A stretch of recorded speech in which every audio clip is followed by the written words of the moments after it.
Australia. Home to some of the deadliest pests on the planet. Whoa! It's so overrun by these killer critters, they're calling in reinforcements. From Britain? Can these 9 rookies with a passion for pests rise to the challenge? 16,000 kilometres from home, in one of the most inhospitable places on Earth. Oh my God, wow, that's enough. Oh. God, that's hard work. It's up to these whinging poms to prove to the real-life crocodile Dundees Whoa! that they're tough enough to handle. I just got a bad feeling about this. The deadliest pests down under. Brisbane is the sunny capital of Queensland in northeast Australia. But Queenslanders share their suburban homes with the native wildlife, which sometimes causes problems. And Londoner Jimmy from Fulham is going out on a rescue call to help sort things out. Despite being a pest controller, I love wildlife. They're kind of cute in a weird way. I love animals, I always have. And it's always kind of a little dream for me, really, the opportunity to go out and save things directly. Jimmy has joined Emma from the RSPCA, who is an expert in her field. I love rescuing animals because I have devoted my whole life to animals. Being a rescuer with Emma, I guess it's a bit like being a cop. You wait for the call to come in and then you rush to the scene, and then every scenario is going to be completely different. Emma and Jimmy have been called to this suburban retirement village, where the residents have a new pet. We discovered him early yesterday morning in the garden, and he's been settled in ever since then. So it's not unusual to have quite a lot of kangaroos sort of out in the suburban regions. You know, with the population growing, we're always encroaching more and more into their territory, so there's nowhere for them to go. Because he tried to get through the fence a few times, and he got his head through, but he couldn't get his body through. So that's a young male. You can see his balls tucked up. Oh, yeah. You'll find your males get massive, up to 8 foot tall. Oh, wow. Have you seen an 8-foot kangaroo? Yeah. If we can, we'll just follow him and try and coax him closer to the entrance. OK. And where can he go? Oh, he can probably just jump straight across onto the next property. Yeah. And he'll just make his way around. But to get him there, will take a little bit of work, teamwork. Oh, really? Yeah. It's going to be, because it looks quite easy. Chase It the looks kangaroo out easy, the old but folks' home. That's How it. hard can it be? Jimmy's about to find out exactly how hard it can be. Yeah, he's right there. Hello, mate. Hello, mate. So you just keep pushing. Hello, mate.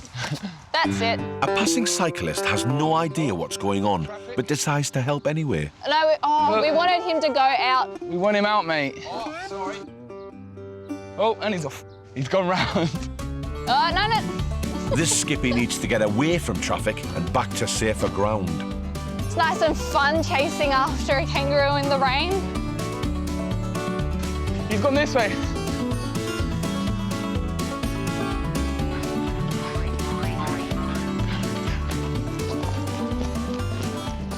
Catching a kangaroo is as difficult as it looks. Them long legs, they put them to good use. A kangaroo can hop at speeds of 70 kilometres an hour, so Jimmy would need the stamina of an Olympic athlete to keep up. Can't race a kangaroo. You're fast, aren't you? Still too easy, Jimmy? I give points to Jimmy for trying. I mean, it takes, you know, a pretty sporty person to attempt to keep up with a kangaroo. They say in boxing that you should chase a chicken to get fit and get good stamina. Try a kangaroo. Chasing him in about 4 circles. He's avoiding everywhere. No, no, no, no, no. No, no, no. Wrong way. No. Good lad. There you go. I'm gonna rugby tackle a kangaroo. If I can't run faster than a kangaroo, so I have to use my human smarts and kind of like outflank it instead. But even then, it kind of outsmarted me a few times. It's all right. It's okay. It's all right, mate. Don't be scared. It's okay. There you go. There you go. That's it, that's it. That's it. That's it. Woo! Thank you. That's it, that's it. Come on. Come on, mate. That's it. Push him in. Push him in.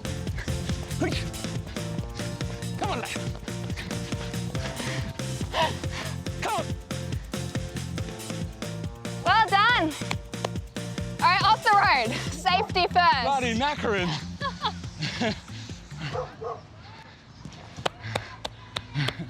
Good job. Nice. Far out, man. That was awesome. It was. Yeah. He can blow. Yeah. I thought I could beat a kangaroo in a race. Nope. No. Another animal I can't beat in a race. No, absolutely not. Nah, that is brilliant. Awesome. Too easy. Job done. I wouldn't say too easy, but yeah. Job done. Job done.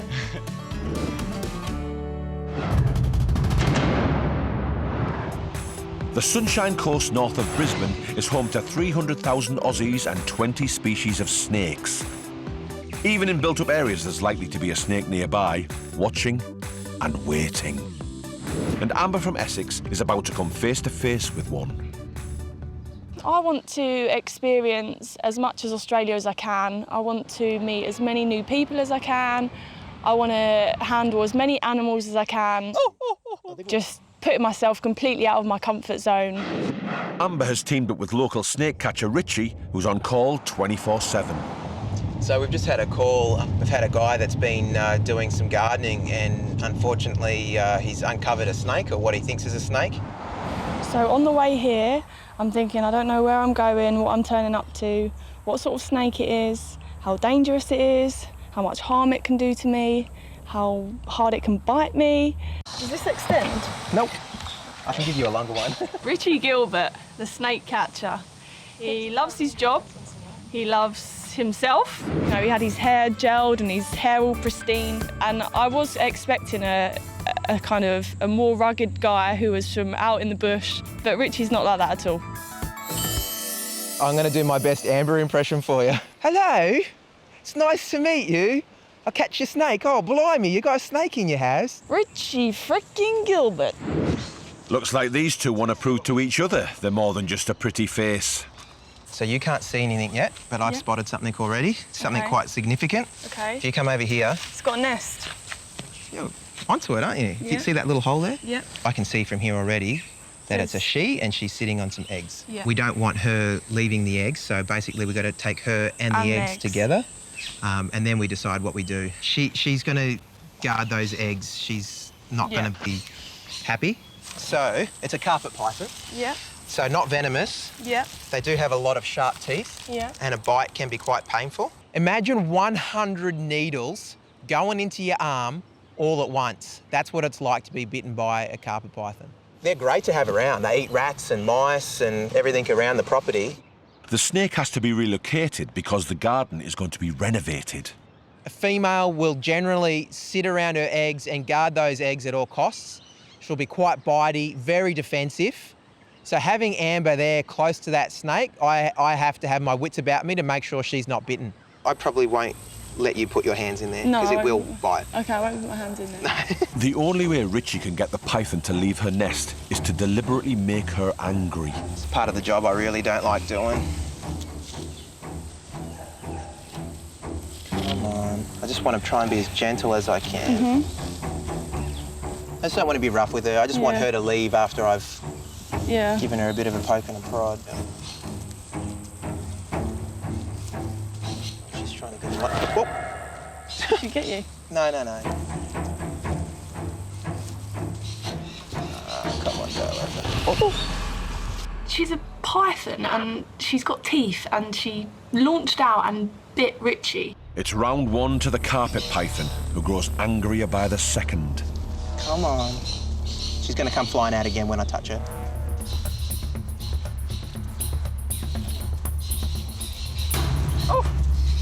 I didn't want to do that, but... Oh my God. I'm being very gentle with her. I've actually released her already. So I'll give her somewhere to go. So she's got that bag to go into and she feels comfortable. As you can see, she's quite long. So if we get her in there, it's the snake done, and she'll be relaxed in there now. Move these in here, like that. She was pretty good. As you can see, every time I touched her, she wanted to come out and protect. It's such a special experience for me to be able to get that close to a snake. That's obviously a really kind of precious time in her life. I can't believe that. Snake eggs. Go on, a spider. Richie has prepared a place in the wild for the python to hatch her eggs. Generally, if you can get them to get back on their eggs and connect with them again, there's a good chance she'll stay with them. Look, there we go. Oh, she's in. She stayed with the eggs, which is great, where she could have kind of wandered off and abandoned them in fear, but she stayed with them, so that's really good. So I'm really happy.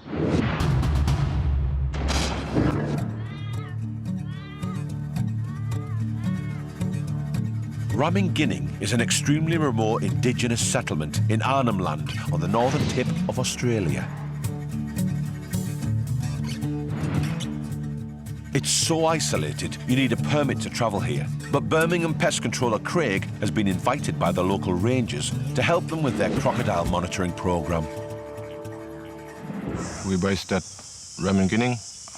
One of the good things about our programme is we go back out on country and we look after our country and we keep all our knowledge and culture strong. The Yolnu people are the traditional owners of this vast area, which is 2/3 the size of England. For generations, these custodians have lived and worked in harmony with their environment. Look at that. Beautiful place. I'm in Raminginning, and it's a desolate place in the middle of nowhere. I've been invited to come out with a mob tonight on a boat. Sounds interesting. Although I think it's going to be dangerous and outrageous, as normal. Hey, it's Craig, how you going? I've come to assist you. Craig certainly knows how to make a good first impression. Right, let's get me on this boat, because I've heard there's big crocodiles around here. Yeah. Jump in. Hurry up, quick. It's his trauma, isn't it? How are you? Nice to meet you, Peter. Hey, again, Peter. Yeah. You going, mate? Peter. Craig? Crocodiles were decimated during the time of legal hunting. And since it was outlawed, it's Rangers Peter and Samson's job to monitor the population carefully. Craig's willing to help. But some things may be getting lost in translation. I mean, straight away, there's a communication problem because nobody understands me and I don't certainly understand them. Yeah, he was talking fast because I couldn't understand. That's why I've been telling him. I'm a black fella. I've got an issue as well. I'm white. I'm from Birmingham as well. If you talk slow, then I'll understand with you. OK. Look at the state of that mud. Proper thick. You put it on your face, have a face pack. Keep the mozzies off me, wouldn't it? Give me the crocodiles. I deal with the crocodiles because I'm brave, but I can't deal with these mosquitoes. They're eating me alive. They're going out at dusk as crocodiles are more active and easier to spot in the dark. Night time you can see all their eyes. There are thousands of crocs in this river, and as the sun sets, Craig realises just what he's up against. I just got a bad feeling about this. Crocodiles are bigger than me? Yeah, different size, small, big, medium, large, extra large. The rangers are happy tagging crocs all night long, but for Brummy Craig, it's more of a challenge. You get to that point in your life where you think, what am I doing? And I'm like in the middle of this river, right, and I just see little eyes and things like that looking at you. You know something's wrong's happening because the amount of birds that's in the sky. You look in the distance, like bangs of thunder and lightning and that. This is camouflage, this is. This isn't about keeping the mozzies away. This is safety. I blend in the mud in the background. While Craig's blending in, the rangers are looking for a specific size of croc to catch, measure and tag for their records. Oh, look at that. Hey! I'm in the middle of nowhere, and the next thing you know, Peter starts chanting and that. Hey! Hey! Something, he's lost it. He's lost his mind. I've got to put my trust in a guy that's lost his mind. Hey! Hey! And then saw this buffalo stuck in the mud, and he's trying to encourage it to save its life. Hey! Hey! Hey! Buffalo, buffalo! Hello. Buffalo soldier. Was good fun? With the buffalo rescued, it's back to the main game of catching crocs. There he is, look. Oh, there it is. To catch crocodiles, a traditional harpoon is used. A barb attached to a line hooks the skin of the croc without hurting it. We saw loads of crocodiles, but it come to a point where I was just, can we just get one? What about that one there? Oh, yeah, that's even better, that one is. Yeah.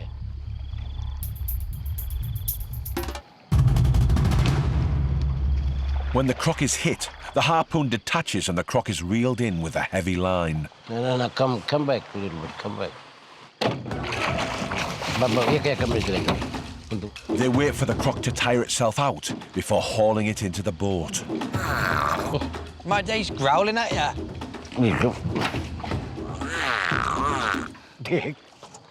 No, hey. Oh, look what I've caught, everyone.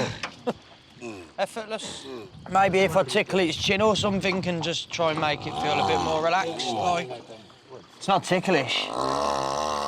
Nose to the end of the tail. Crocs are measured and marked for identification, so future generations can keep track of them. So next time we'll harpoon them, or maybe our kid can harpoon it, then they can go through the computer so they know. Can we give it a name? We'll have a quick sec. Yeah, you do it. I'll do it. What have I got to do? When you put your finger, straight away you're gonna feel something in there. I was seeing a check for the sex. So when he meant me sex the crocodile, but you put your finger inside of it and you determine the sex of it. I think it's a girl. There was no blockage or anything. Okay. Because there was no obstruction in there meant that actually it was a female crocodile. Felt wrong, it did, you know, but I did it. It's all for science, all good for that. What are we going to do with it? Mark him. I'll mark him. So we're marking this to identify it. We cut off some of the little fins at the back, number 3, number 5 and number 6, which equals number 14. So our crocodile is actually named number 14. I'd like to call it Craigetta or something like that. That'd be lovely, wouldn't it? 1, 2, 3. By the way. You hear? So now I know exactly what it feels like to be a scientist because I participated in the measuring and the conservation of crocodiles. I'm the crocodile king now. I'm the man.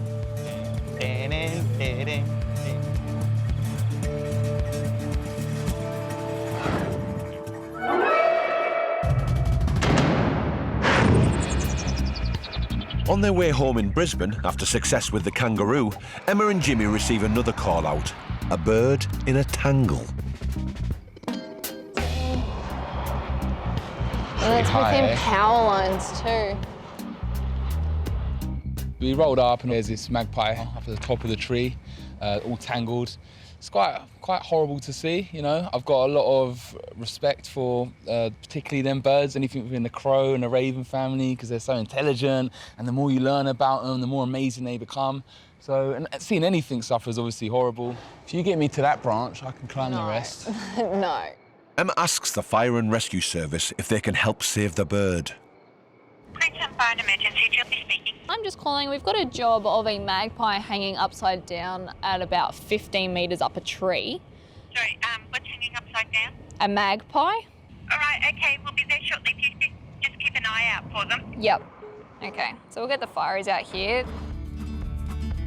While he's waiting for the fire service, Jimmy keeps himself busy. Typical Australia, focus your eyes anywhere. There's wildlife. Just up here chilling. 2 ringtails. Wow. This is so beautiful. You don't get this in London. You don't get to see something. So we have our own wildlife, but like that, it's magical. It's just the norm. Just the norm to the average Aussie. Always expect the unexpected. Before long, not 1, but 2 fire trucks arrive. We can put a link stick up there and try and see. I don't really see this scenario unfolding back home. I actually came across a magpie a few weeks before I came out, and it took hours of calling nothing but dead ends and having to put the magpie myself in a shoebox and deliver it all the way in West London, an hour away, to actually have anything kind of resolved. and a magpie's stuck in a tree here, and look, emergency services turn up.